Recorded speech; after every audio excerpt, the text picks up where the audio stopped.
Bonjour monsieur Verba S, oui c'est ça.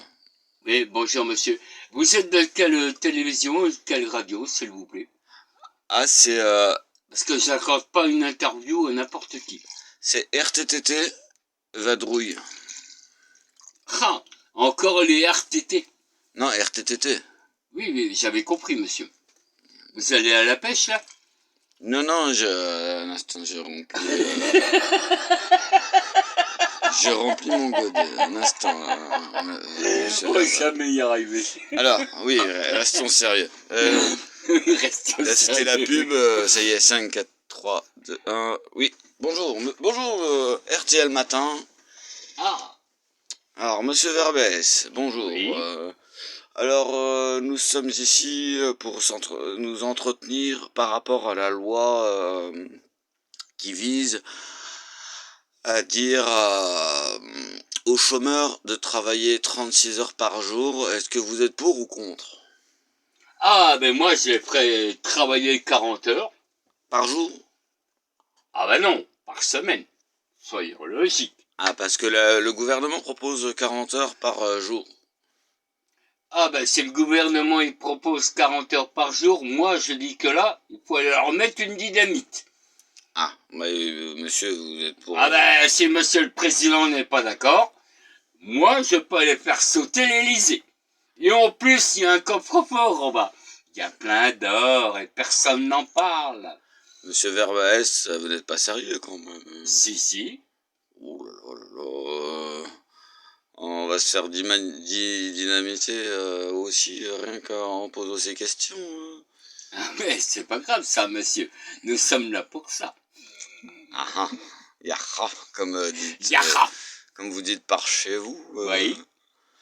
Bon, on va peut-être faire une petite pause. Mais pourquoi l'Élysée aurait le droit de ramasser du pognon et tous les députés d'ailleurs, députés, j'ai bien dit, et tous les sénateurs et tout qui ramassent plein de pognon et qui mettent ça dans les îles crocodiles là-bas. Vous savez, il y a des fois ils ont des petits machins, des petits diamants en crocodile. Et oui, et tous les machins comme Total et Pitou, tout ça qui ramasse du pognon, qui donne rien. Ah mais c'est encore celui qui est le plus pauvre qui doit encore payer. Et vous vous rendez compte, une personne qui a une retraite de 800 € par mois, il paye son loyer, il paye son eau, il paye son électricité, il paye ses impôts locaux, et à la fin du mois, qu'est-ce qu'il lui reste pour bouffer? 200 balles? Vous trouvez ça normal? Nous sommes dans un pays démocratique ici. Il est où la démocratie? Elle est pour les riches, elle n'est pas pour les pauvres. Je suis désolé. Donc, la démocratie, normalement, quelque part, j'ai vu ça, moi qui suis un ancien militaire, j'ai vu ça sur les bateaux où j'allais, c'était marqué égalité, fraternité, etc.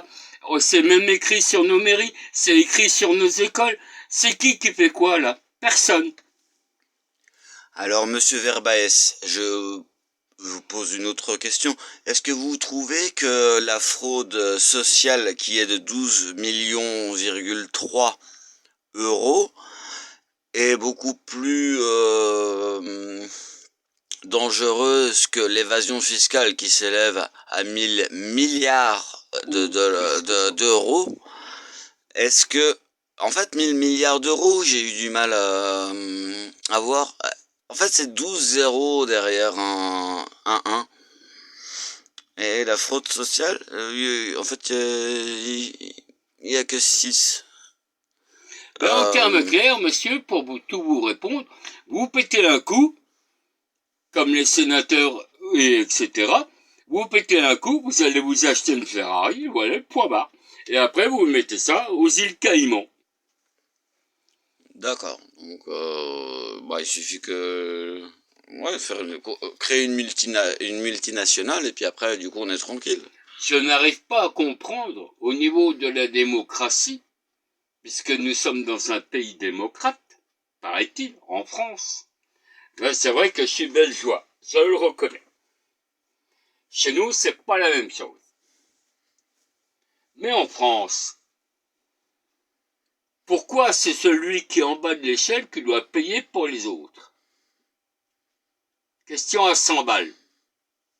Et ça, c'est vrai. Je vous remercie, monsieur Mais Verba. si vous voulez, vous venez chez moi en Belgeois, et vous En allez voir, ça belgeoiserie. va le faire. D'accord. Nous vous remercions grandement, monsieur Verba. Et